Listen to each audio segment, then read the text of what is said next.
Ngingudut Brupa, ongumeluleki kwezokubeletha kanye nezifo zabesifazane e-Apollo Hospitals. Kusho ukuthini isikhathi sokuzala? Abesifazane abaningi bayabuza, yisiphi isikhathi esifanele kimi sokuzama ukukhulelwa?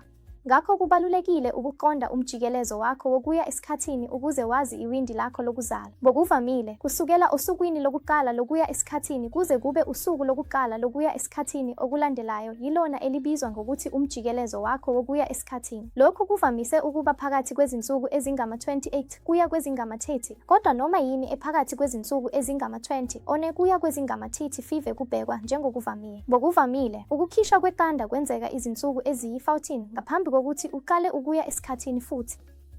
Ngakho-ke isikhathi sokuphila kweqanda cishe amahora angu-12 kuya kwangu-48 kanti isidoda cishe izinsuku ezinhlanu, izinsuku ezintathu kuya kweziyisihlanu.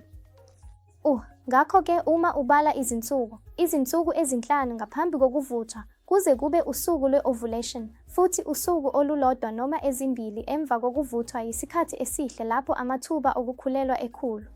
Lena ibizwa ngokuthi iwindi lokuzala.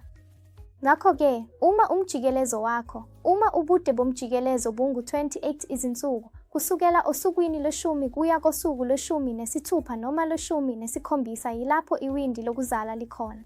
Ngalesi sikhathi, sincoma ukuba nokuya ocansini okuhlelwe kahle okungenani usuku nosuku ukuze amathuba okukhulelwa abe phezulu.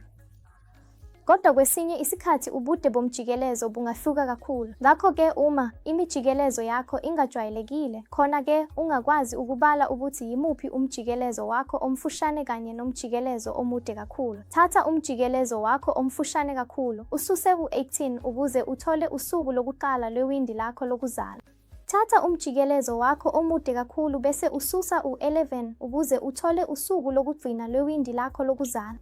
Kodwa futhi usuku lwe-ovulation lungahluka. Kungase kungabi ngokwezinye izikhathi ngosuku lwe-12 noma lwe-14. Uma imijikelezo yakho ivamile noma ingaphansi njalo, thatha kusukela osukwini lwesi-8 kuya kwele-10 kuze kufike kwele-20. Okungenani yenza ucansi ngazo zonke izinsuku ezihlukile noma kanye njalo ezinsukwini ezimbili ukuze ube namazinga aphezulu empumelelo.